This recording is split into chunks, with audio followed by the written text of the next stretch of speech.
All right, I guess we'll just go ahead and get started. Hello, welcome to Road Gateway Rotary. Everybody hear me over there okay? I guess someone this way? Yes. Hi. All right. And so it's very exciting to be here in person with all of you today. I think today Cindy Grondal is going to lead us in the pledge. Please join me. Oh, hold on, Cindy.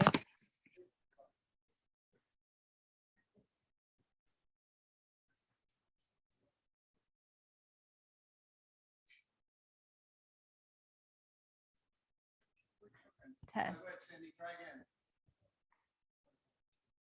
Hey, Cindy, try again. Let's see if we can hear you. Okay. Can you hear me now? Is the volume on the TV yet? It's not on. All right, we're going to take over for you, Cindy. If we don't, that TV's on. I don't know. TV's on.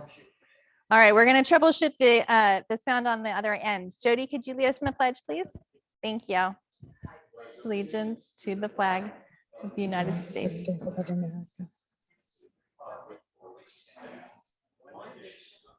Under God, indivisible, with liberty and justice for all. Okay, It's on Cindy's end. I was, yep. So it sounds like we can hear some folks on. So if you're on Zoom, mute yourself. Thank you. All right, welcome. And Jim is going to give us an inspiration today.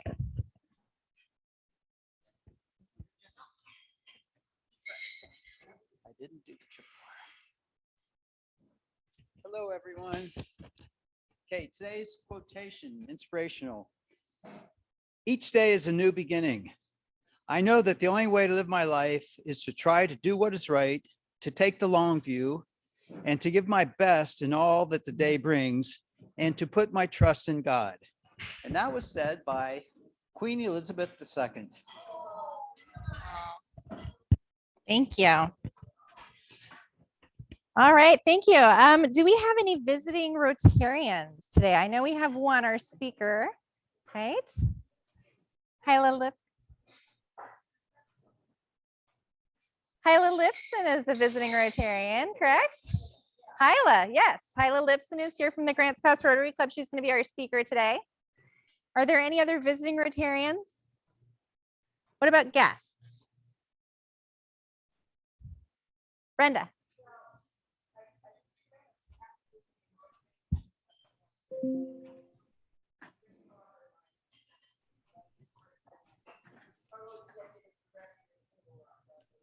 Wonderful. Welcome, Chris. Anyone else? Any guests on Zoom today? I don't see any. All right, so welcome to our visiting Rotarians and guests. We have some new members to introduce as well. So I wanted to invite Farron Mayfield to come up. He's one of our very brand new members. The club, is he? Oh, he's hiding. All right, we'll catch him when he gets back. But in the meantime, we also have two members who were already inducted via Zoom, but since we're in person and they're both here, I wanted to give Lisa Kramer and Dan Mata their new member packets as well. Yes. There's Lisa, you're welcome. Welcome to the club. Welcome, Dan. Thank you. And we forgot, oh, come back up. We forgot there are photo opportunities. Right? Okay, where? How do you want to do this? You want to do individual or together? Either one. Actually, do individuals together. She says together. Okay. All right. Hold that up. Proudly. Woohoo. Okay. All right. Good. Yeah.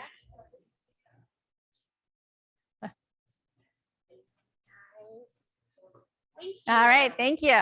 We'll get used to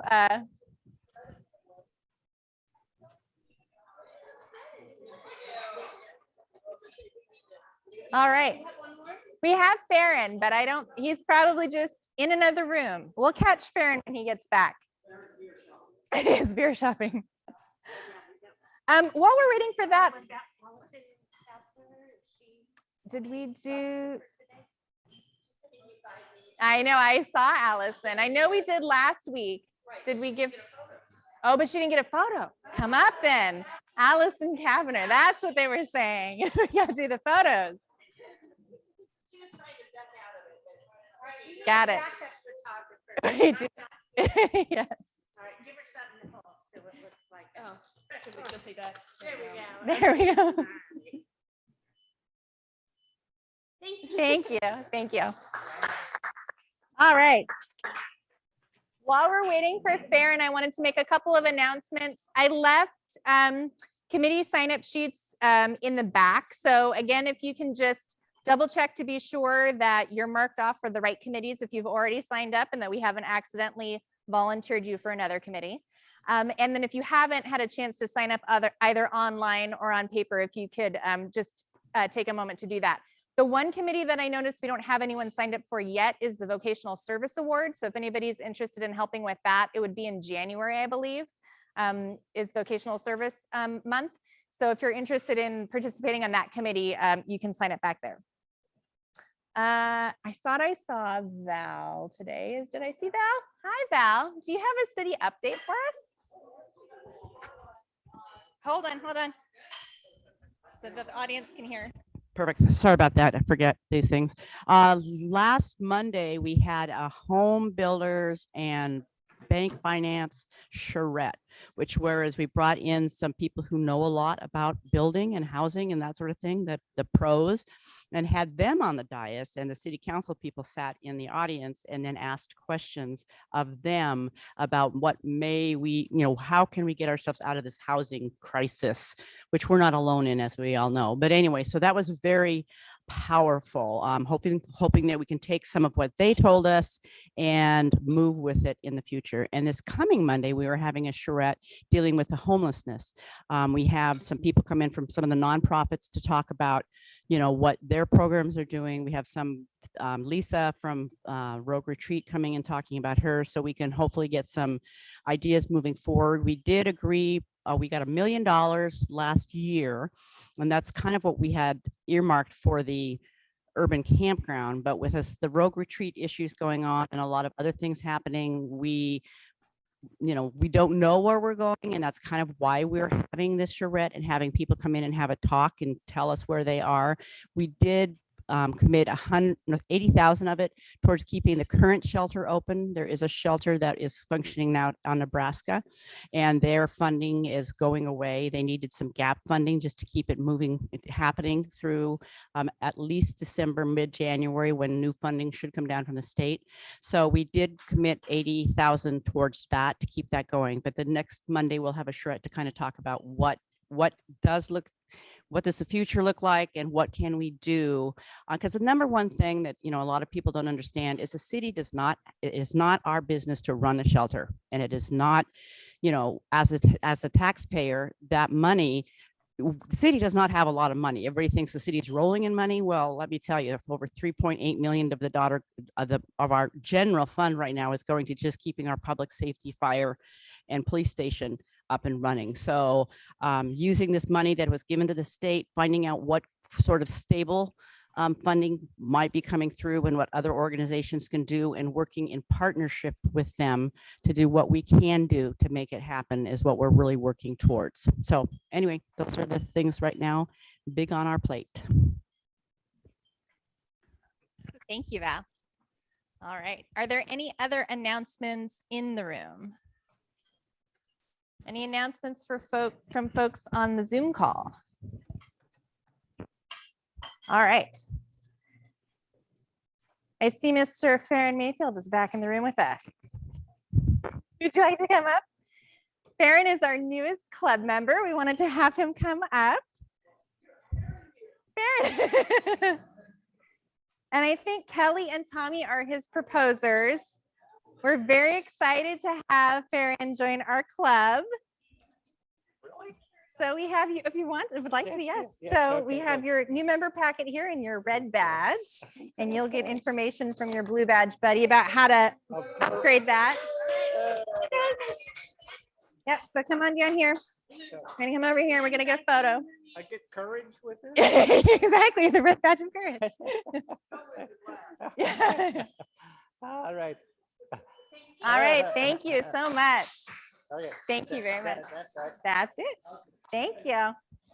And a reminder for everybody, if you've got your badges, Bev has done a great job of working to update our badge box. So you should be able to find your badges back there. If your badge is not in the badge box, you might check to see if you took it home with you at a previous event. But no worries if you can't find it, we will make you a new one. And as you leave today, especially for those of you who are new and you just got your red badge, you can just leave your badge in the badge box and then it will always be here for you. Okay. I think we are now ready to move on to our program today. And I think, Dawn, are you going to introduce our speaker today? We'll pass. Come on up. A real privilege to introduce my good friend, the ED for the Grants Pass Museum of Art. I think for any of you who have been following what's happened in the last several years with Hyla in charge, you'll know that it is really a vibrant piece of our community. And Hyla's here to share what's going on at the museum. Okay, so explain, is this the YouTube or the? Yeah, that's connected to that, so you can clip it to. You mean right up here? Yeah. Okay. Clip it right there. And does that go into the room as well? No, this does. Okay. We have to use, we'll have to see if there's any.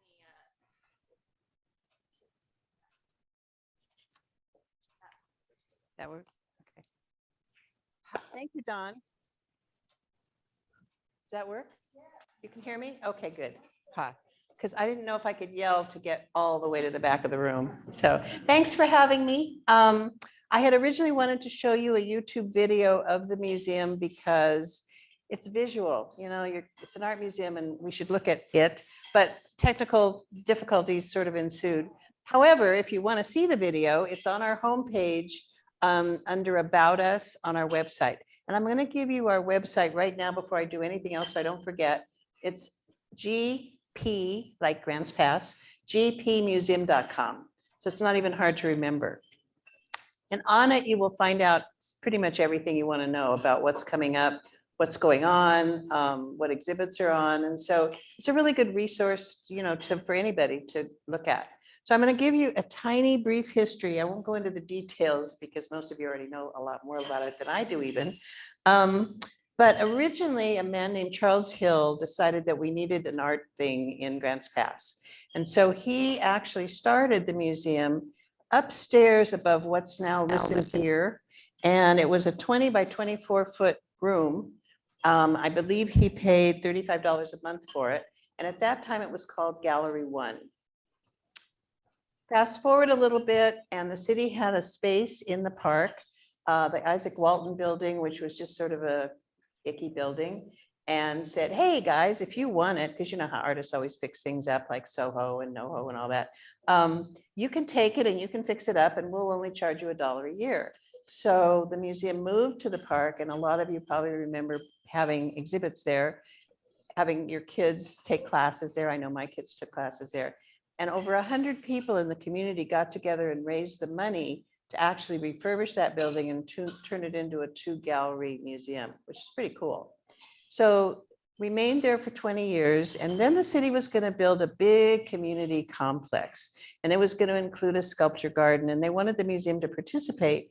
And so they said, hey, if you want to do this, if you raise the money for part of your building, we will then continue to lease it to you for $1 a year and you can be part of this big complex. Well, everything was really excited and the community got excited and all this money was raised. At the time, Mayor Anderson was the mayor. He was very conservative. And in Ohio, there was a museum that actually was displaying a crucifix in a jar of urine. And he kind of was offended, which I sort of would be offended also a little bit. And he was concerned that we might do that or something similar, right? Anyway, so he decided that if the city owns the property, kind of, that they should be able to determine what goes in the museum. Well, Medora, who was, I don't know how many of you know Medora, I'm not even going to go there, but she was very instrumental in the museum and what happened with it, and she went crazy.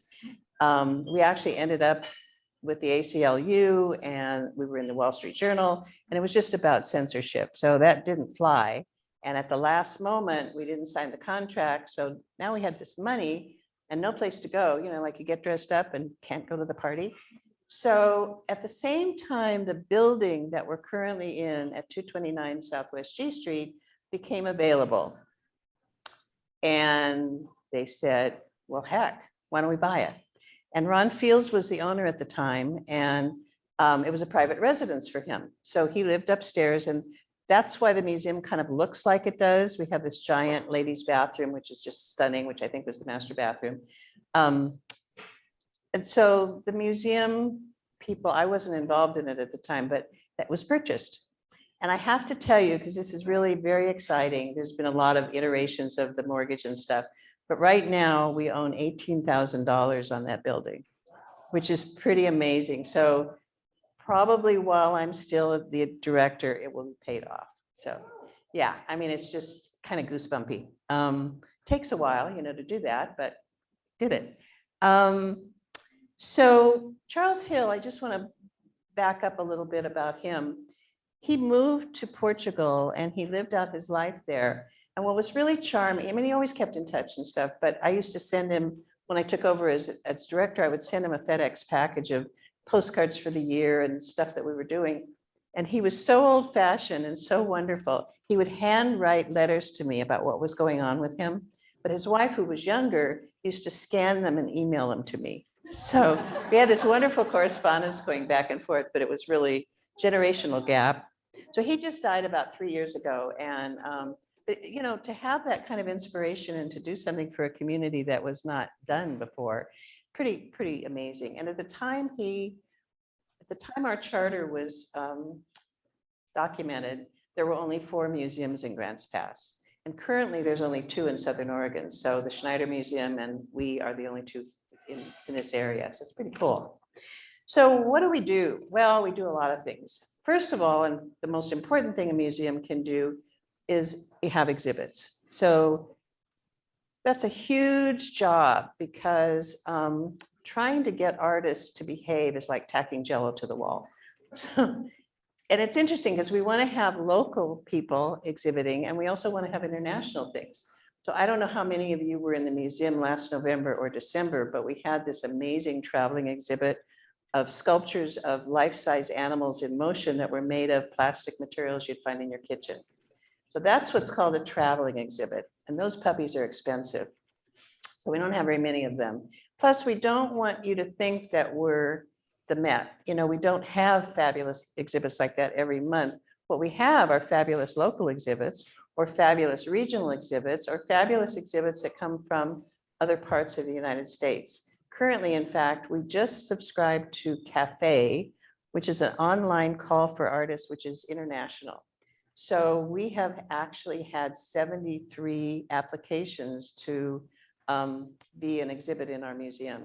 And it's an interesting process to go through because, these artists put their heart on the table and they want to have an exhibit. So out of the many that we've received, we've whittled it down and we've actually chosen 7, which will happen over the next 3 years. Which is pretty exciting because that means we have people from mostly this area like Washington or California, because transportation is a little tricky when you have art. For example, the exhibit that we have right now with Janet Higgins, for example, her sculptures are really delicate. So if she were to show in New York, the transportation is scary. Anyway, we're so lucky to have local artists though. The current exhibit with Janet and Susan Burns is so interesting because the 2 artists are so different from each other. They don't fight with each other. So it's fun to look at everything. And so this one will end next Thursday. And then following that, Walt Padgett, and you may know him, he's a wonderful print maker and used to teach at RCC. And he's going to be showing woodblock prints with the Japanese theme. So that's going to be up until November 11th. And then after that is our membership exhibit. And that's always exciting because many of our members are artists and they get to show on the wall at the museum. And I have to tell you, because I'm not an artist, but I've hung a piece of my art on the wall. When you have your art on the wall of a museum, it's really empowering So I don't know if any of you participated in our 6x6 fundraiser last year, but we asked people from all over the United States to send us 6x6 pieces of art. And they did. We got 260 of them, and total strangers, a lot of the people. But what was interesting is I would track down the artist's name and find their website. And on their website, under exhibits, they would have the Grants Pass Museum of Art, because in fact, they exhibited on the wall at the museum. So it's kind of interesting how collaboration works that way. A big one is coming in 2025, and I know you're going to write this on your calendar so you don't forget. But occasionally we run across a traveling exhibit that's just too delicious to turn down. And this one is called Headdresses of the World. And they're going to be 85 different pieces of headgear that come from 48 countries. And the theme will be divided into medicinal, ceremonial, artistic, and there's one other one, I think community. But I'm just so excited because we're going to be showing all of these in our little museum. So it'll be fun. So we try to do something, not every year, but periodically. Next year, we're all booked up and we have exhibits from lots of different artists from different places, which will be fun. One of them is totally into climate change.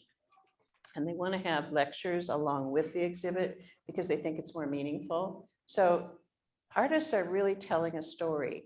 When we have the field trips and the kids in the museum, we talk about perception.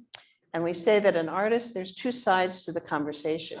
The artist is trying to tell you something, but you're perceiving it through your eyes. And so I tell the kids who are 8 and 9, my database is much bigger. So my experience and how I look at things is very different from how they would look at something, but it's all good and it's all right. Your perception is your very own gift and you can say whatever you want, which is kind of cool. So in addition to exhibits, we do have a permanent collection. And over the years, people have given us pieces of art. Some of them are quite valuable. We have a Degas and we have a Chagall and we have a couple other ones like that. But we also have a lot of local art. And we like to honor people who were artists in this area who are well known. For example, there's an artist who just moved to Mexico, Elaine Frenet, and she gave us a couple of her paintings. So it's really fun to have something that's unique and wonderful. In fact, Dawn Welch is on our permanent collection committee. So she gets to go and see what some people want to give us. And so that's kind of fun. We do have events. Obviously, we have to have fundraisers. This year, we're going to, or next year, actually next January and February, we're going to do the 6x6 and the faux fun again. So the 6x6 is 6x6 pieces of art, and faux fun is something that we ask artists to go back 100 years, find a famous painting and spoof it. So it was very clever this year. So we're looking forward to doing it again, and it'll be a silent auction and it'll be really fun. We don't know if we're going to bring back Black, White, and the Blues or not. If we do bring it back, it probably won't be called Black, White, and the Blues anymore, because who wants to be blue and make money, right? But having a public event of over 200 people in one room and finding a caterer who can cook for 200 people in one room, it's just too daunting right now. There's too many things that are a variable that I don't even want to deal with. So we're trying to do stuff online, but we'll have a personal come into the museum and look at it. One of the big events that I know a lot of you know about, because a lot of you helped with, is Art in the Garden. So that's something we have every June, the second weekend in June. We get people who have beautiful gardens to show off their garden. And then we have artists bring art to those gardens and we sell it. So this year we had 140 volunteers involved in that event. There were 9 gardens, 14 coordinators, 72 greeters, and many of you were one of the greeters, 38 artists and 2 turtles. So, I mean, it kind of takes a village to do this, and it's really fun. And we're going to do it again. We're lining up the gardens now. So next year, and a little bit before that, we have something called Irises on Parade. And that's just a day to go look at irises, because irises aren't in bloom in June. Bloom in June. She made a song, huh? So Chris Hart and her husband, Chris Kane, I'm sorry, it's not Chris Hart. Chris Kane and her husband have this gorgeous garden with all kinds of stuff in it. And they open it up and we just had a wonderful event looking at flowers. So that will be coming up also. We have lots of workshops. We have art workshops for adults on the weekends all year long. So on Saturdays, we have all kinds of classes here and there. Then during the summer, we teach children. And this year we were able to do it again. We lost it for 2 years because of COVID, but we had so much fun. I think we had 85 kids, if I'm not mistaken, taking different classes, and it's everything from soup to nuts, and the kids are fabulous. They really have a good time. So coming up, we have a watercolor abstract workshop. We have a needle felting workshop where you'll learn how to make a witch out of wool.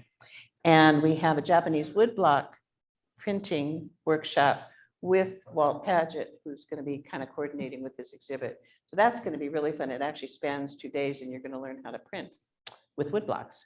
And then Kristen O'Neill, who was my assistant, is now on her own, but she still is teaching at the museum, and she does these paint like an artist series. And so the next one coming up is Gauguin. So if you want to learn how to get into Gauguin's head and do something like that, that's really fun. And you don't have to be an artist to do it because it's sort of copying something. So it's very good. We also have community workshops. So sometimes people will say, can we have a workshop in the museum? Because we're a nice venue to do stuff like that. So we've had social media workshops. We've had, in fact, all of the cultural communities from all over Oregon came to the museum one time and had a collaborative meeting of what each of them was doing. So you never know. We have 53 chairs. We lost one. We had 54. We have 53 chairs and 10 tables. So that's the extent of our capacity of bringing people in the museum. But we do bring people in for other things. Next year, we're going to have another authors trade show. The Authors Innovating Marketing Group likes to show off their books. And so we're setting up like a trade show, and all the authors will be there, and you can come and meet them and get your book signed. And so that's going to happen next year. And then we have field trips. So this was really a big deal. In 2019, we started it. And no, 2017, we started it. And then we had to stop it for 2 years because of the schools. But we're starting up again. And our next one coming up is October 12th, which we're very excited about. So we invite all fifth graders from Josephine County to come.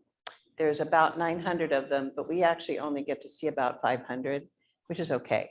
They come one class at a time, and we bring them in and we sit them down and we ask them how many people have ever been to our museum. And about 2 people out of 30 raise their hands. So that's my hugest disappointment in my world, is that nobody knows about us. We're the hidden secret on the 2nd floor. So we thought about the field trips we thought, all right, if we bring 500 kids in, there's at least 500 adults attached to those kids. And so they'll know about the museum. And so word is spreading, and information is getting out. And once in a while, I'll see somebody at the grocery store and they'll point, they go, oh, she's that lady at the museum that we saw. And then on First Friday, sometimes we'll have people come in and say, our child was here for a field trip and they wanted us to come. So the word is spreading. It takes a while, but I wish all of you would find at least 2 people that don't know about the museum and bring them in, because it's amazing when people see the museum. They go, we didn't know you were here. This is fabulous. And it really is kind of fabulous. And what amuses me now is that because of the exhibit last November and December, and because we had Betty LeDuc, who's an Ashland artist and pretty well known, we've been getting a lot of people from Ashland. I call them Ashlonians, but they come in and they look around and they go, wow, this is cool. How come I didn't know about this? And then, no, we're not hiding. We do have a website. We are in magazines. You could look. And then they go on and they kind of start raving about Grants Pass itself. And they say, there's a vibe here that's different and we like it and they're feeling good. And so they eat at a restaurant here, or they climb around Cathedral Hills, or they do something that brought them here for whatever reason. And if they like art, or if they just have some time to kill, they'll come into the museum and they're just blown away. It's really, I love it. I should have a nickel for every time somebody says that, and I could really collect a lot of money. But so we're on the mind of the Ashland people, which is very, very fun to know.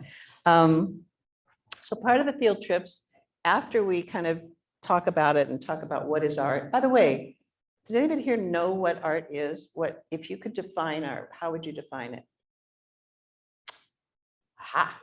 So really down deep, what it really is communication.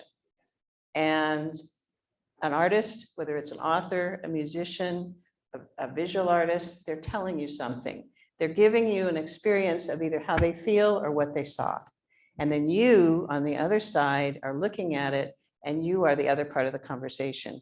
Kristen always says, as an artist, if she painted, you know, she could paint 300 things, put them in a closet, and she would get the joy of painting it, but then they're in the closet, and then what? So you need the other side of the conversation to carry on a dialogue. And so what's fun is to come into a museum with another person and look at things and have a conversation. You know, what do you think that is? Or what was she thinking? Or, you know, that kind of thing. So, and then we bring them into another room, the bigger galleries, we sit them down, and Kristen provides the story of 40,000 years of art history, which, by the way, during COVID, we actually put into a video. So if any of you are needing to go to sleep, no, if any of you are interested, it's a very cohesive journey from cave dwelling to now, as far as how art evolved. And it's a lot of visual stuff, and it's really fascinating. Anyway, it's on our website under the tab Field Trips. But then the other thing that we do with them is we have a hands-on experience. And one of the paintings in the discussion of 40,000 years of art history is a pointillism by Seurat. And it's the people in the park having a good time. I know you've all seen it.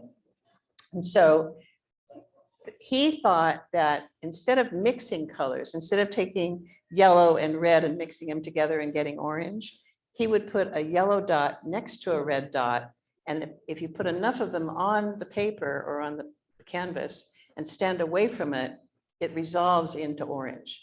So if you pay attention, all printing is done that way. If you look at your cereal box or you look at any kind of printing, it's C, Y, and K. So there's just 4 colors, and that's what makes every color in the universe. So it's a really interesting concept. And so we give them a chameleon, an outline of a chameleon, and we give them markers, and we tell them to dot the chameleon and to make it look like a chameleon. So they're learning a little bit about color theory at the same time they're having fun.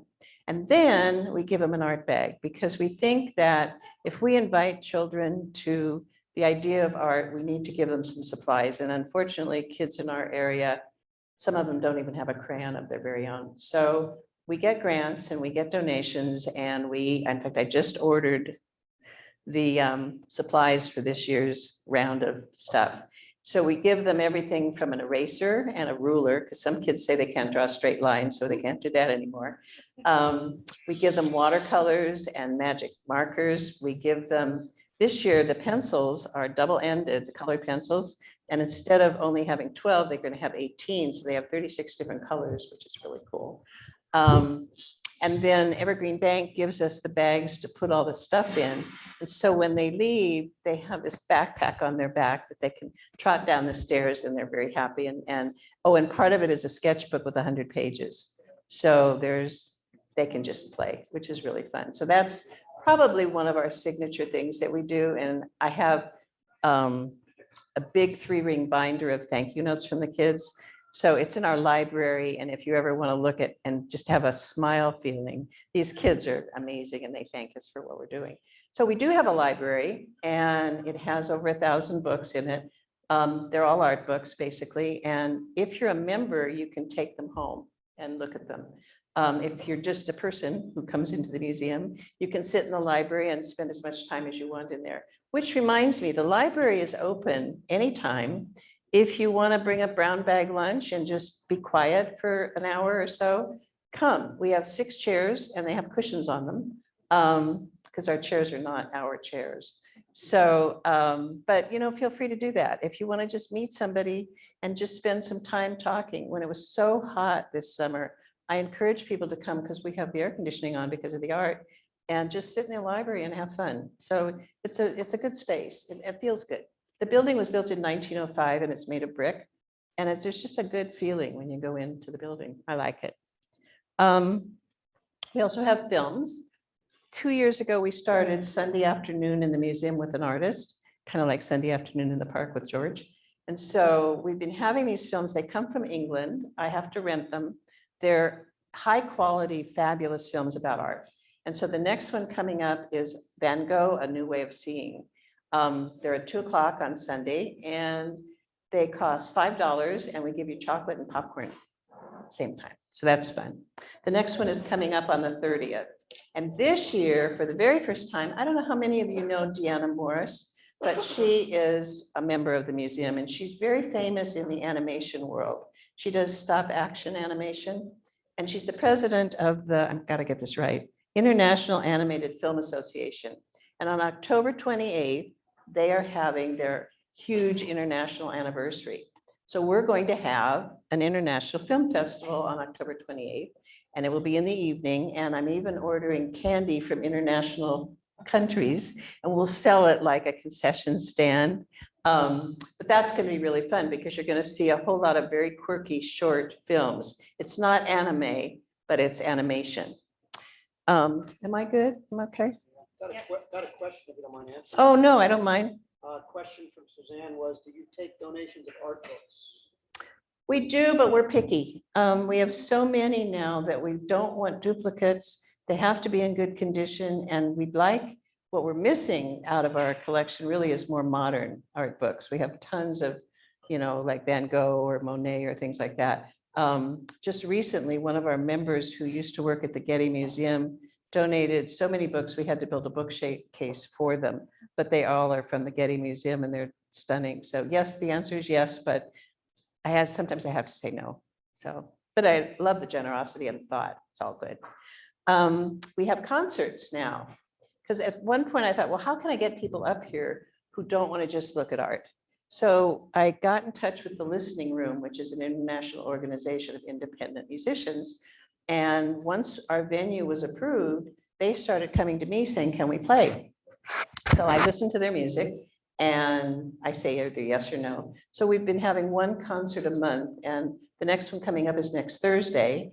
And Rupert is from Colorado and he's amazing. And so during the pandemic, he wrote even more music, and what he can do with a guitar is, So that's fun. And we have wine.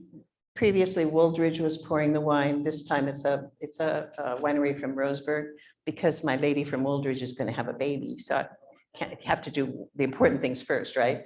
So that's going to be fun. And then we have Gallery 1, which is downstairs, and it's our retail gallery. So we have over 60 artists. In fact, Tommy's one of them, who display their art, and that helps us keep our doors open because we do take a small commission for sales, and many of the artists pay rent to be on the walls, and every artist who's there works 4 hours a month, which is how we keep the doors open. So one of the things we did when Shoe Fly, which is a shoe store in our building, rented the space, they're so artistic that now we're calling ourselves 3 on G. So we're it's like a destination instead of 3 independent stores. So we say we're art from head to toe. And so we kind of like that. If you've not been into Shoe Fly, I highly recommend you go. It's a girl thing, guys. I can't help you with that. But so the important thing about museums, I think, is that it's been proven that if you go to a museum, your blood pressure goes down. You get a positive social experience. You have opportunities for learning. They're calming. If you go in, it's just a nice place to be, so you feel good. And it increases communication. So if you go with a family, lots of times, yesterday, Bill and Carolyn Cohn came in with some relatives that were in town. It's a place to take people. So, and it's a good thing. So I think I'm done, unless you have questions. And I really appreciate your listening, and I hope you'll all come and visit.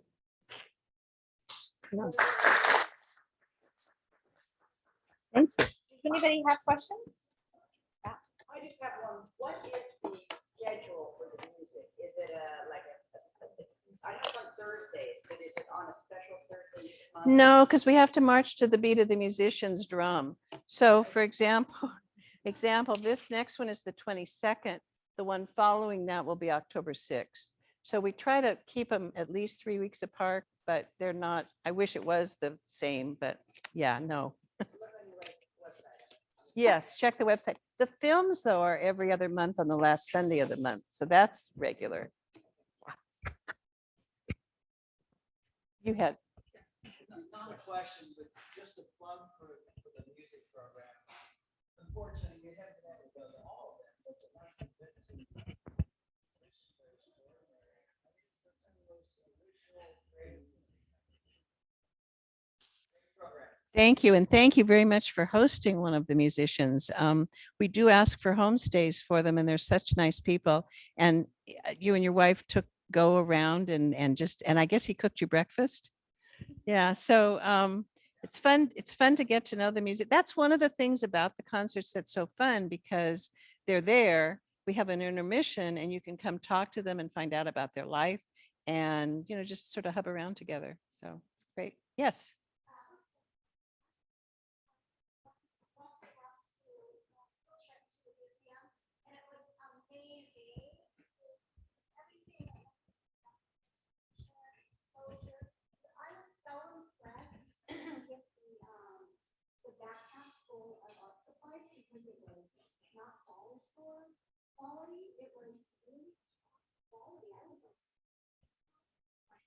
Right.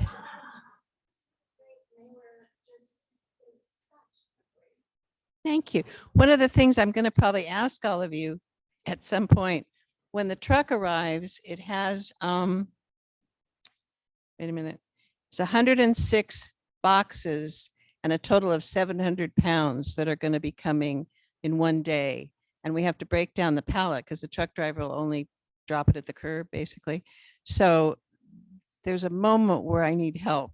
But as soon as we know when, I'll put the word out and as many of you could come because carrying 104 boxes, we do have an elevator so we can, pile them in the elevator, but then we have to break down the boxes and we have to take each item out and then we have to pack the bags. So by the way, it takes 20 people, 32 minutes to pack 500 bags. Yeah, Farron, you had a question?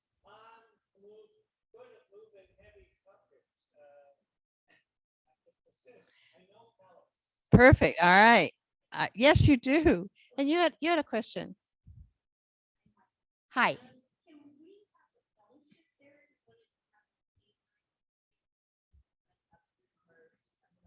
Can you repeat it onto the Zoom? Yes, she's asking if we could have a fellowship with Rotary at the museum, and actually we've done that.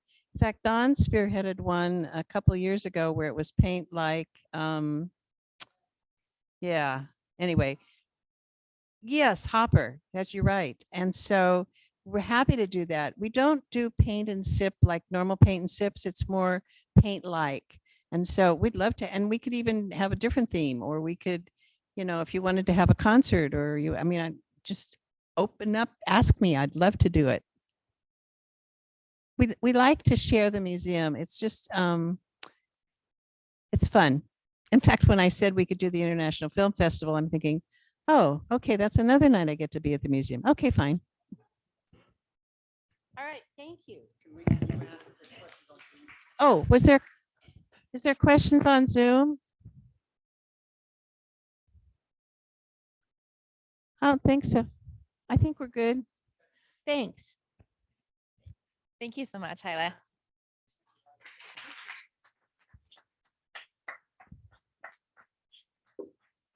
All right, where's my clock here?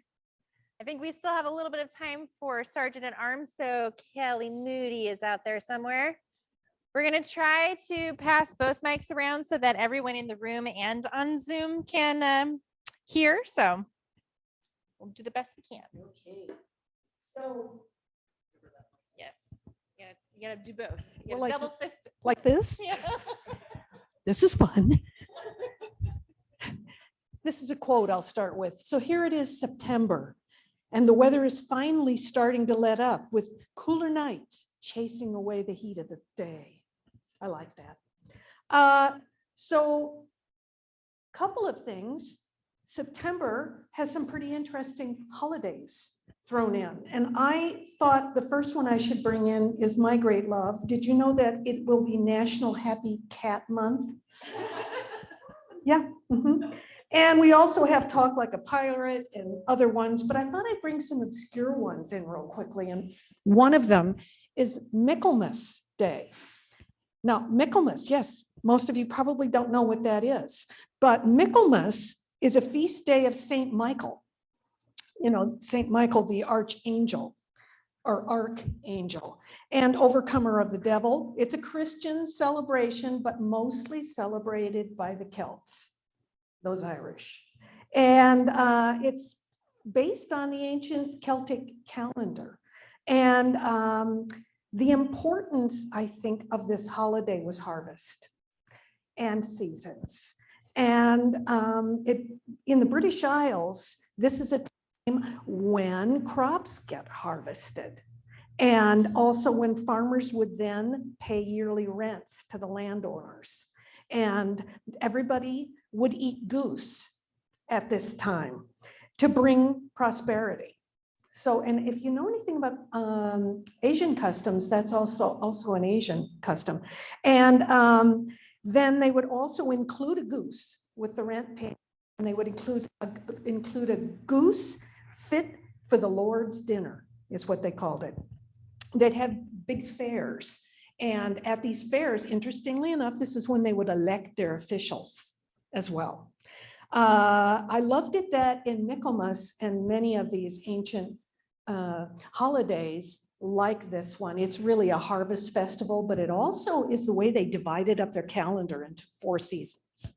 And what did they eat at this time? Well, goose.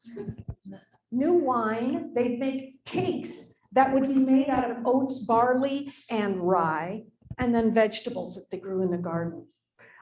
People in this country still celebrate Michaelmas, and some of the Pennsylvania Dutch, they celebrate it, but they just call it harvest.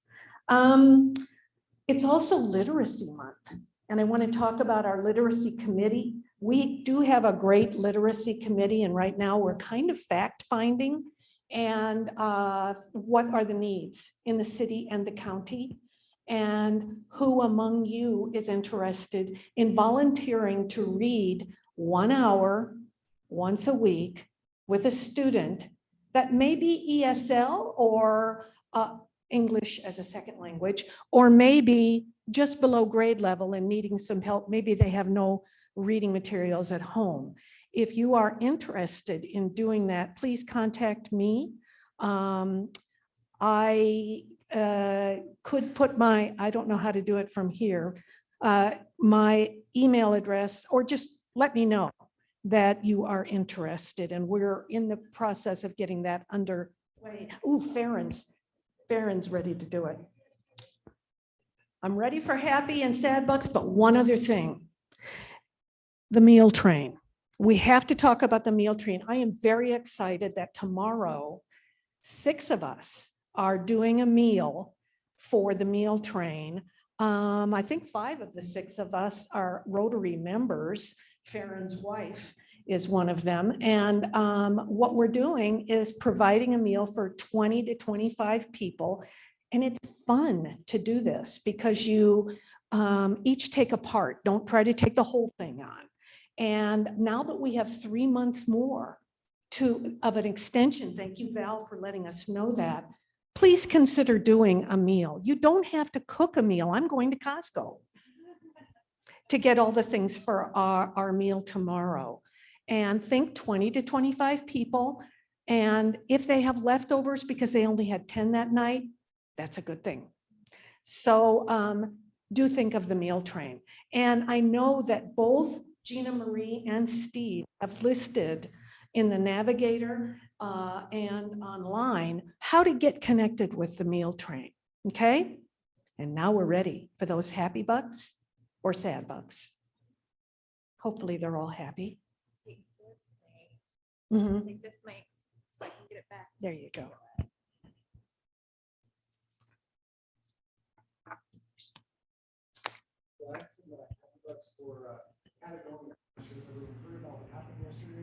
Yes. Yes.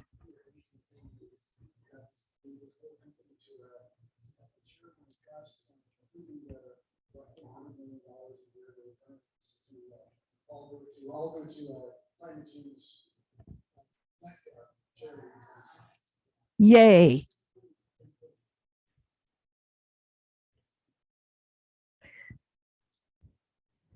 I've had 2 competitions, Zoom people.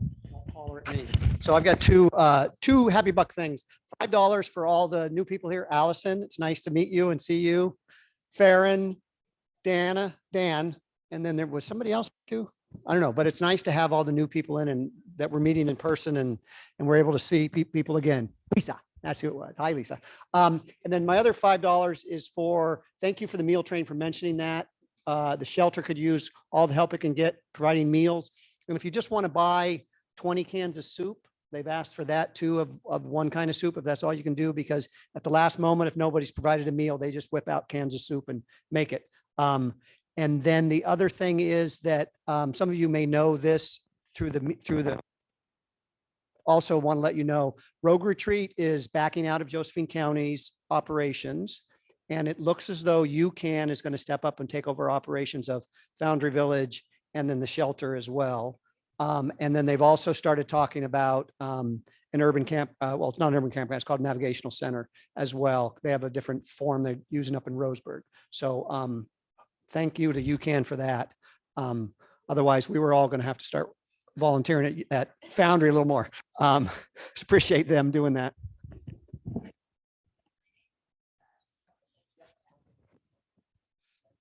Okay, Happy Bucks online. We're looking for hands. Any hands? I can't. Are there some? Okay, can we repeat what people are saying? Okay, please ask Kelly to repeat what people are saying. Okay, well, I can start with Bela announced what I had just heard too, that Patagonia is the guy I know, heck. Okay. Patagonia, is it the head of Patagonia that has just said that all of his, he's giving all of his funds, is that right? To the company. Yeah. To the climate crisis. Am I right? Yeah, which is phenomenal. We need more people like that. And so possible, someone wants to know about a possible, oh, are you talking about Hyla for a possible venue for the Super Bowl party? Margaret, is that what you're saying?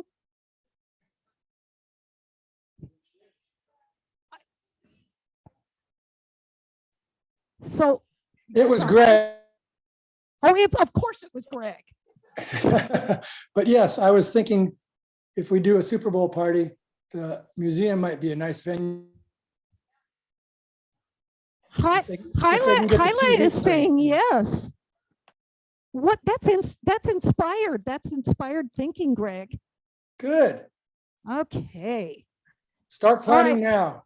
Okay, now Cindy Grandal is also saying, well, how about a Halloween party? I mean, why stop there? So is that a yes? That's a sure.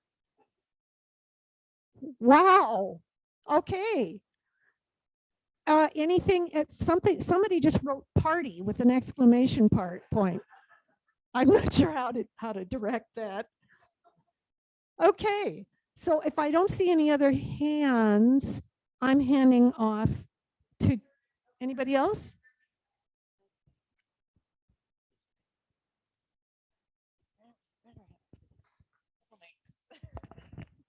I just want to give 20 happy bucks for, I just completed my 7th trip around the sun last week. So.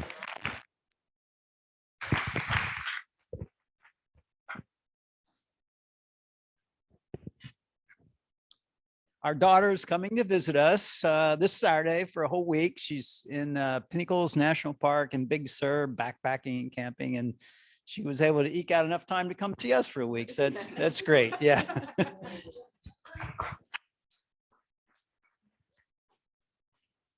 Yes, this is a great week or month for birthdays. And so I'm going to put in for birthday people because Kelly's birthday was last Thursday. My birthday is this Thursday.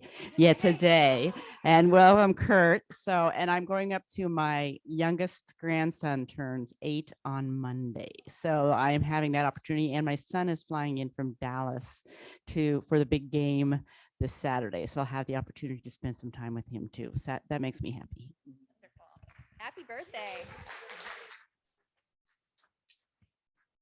Happy Bucks thing, so I don't know how it works. But I'm new to the Happy Bucks thing, but I'll figure it out. But my son my birthday is this month, by the way. So September 25th, if anybody wants to buy me a gift. My son just left to Marine boot camp on Monday, and it's an exciting journey for him to see. I know the journey he went through. I'm a Marine as well, so I'm excited for him, and he'll be graduating December 9th. Hopefully all goes well. So keep him in your thoughts and prayers, and I'm excited for him. Dawn, look at this. A happy, sad $10. I'm so sorry for Hyla that we couldn't see the YouTube video, but I'm happy because nobody's more entertaining than Hyla is. We learned an awful lot. Thank you.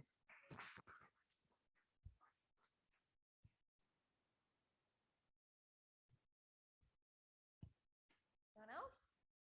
All right, thank you, Kelly. All right, we'll figure the mics out. We'll get used to them.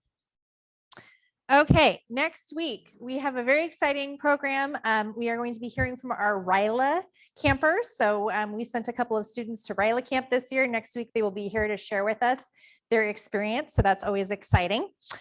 And one last piece, that a holiday that Kelly didn't mention today is actually the International Day of Listening, which I thought was really interesting. So the thought that I will leave you with is a quote from Carl Rogers. He said, "We think we listen, but very rarely do we listen with real understanding, true empathy. Yet listening of this very special kind is one of the most potent forces for change that I know." So hopefully everyone goes out there, listen, see some art, visit the museum, and we will see you all next week.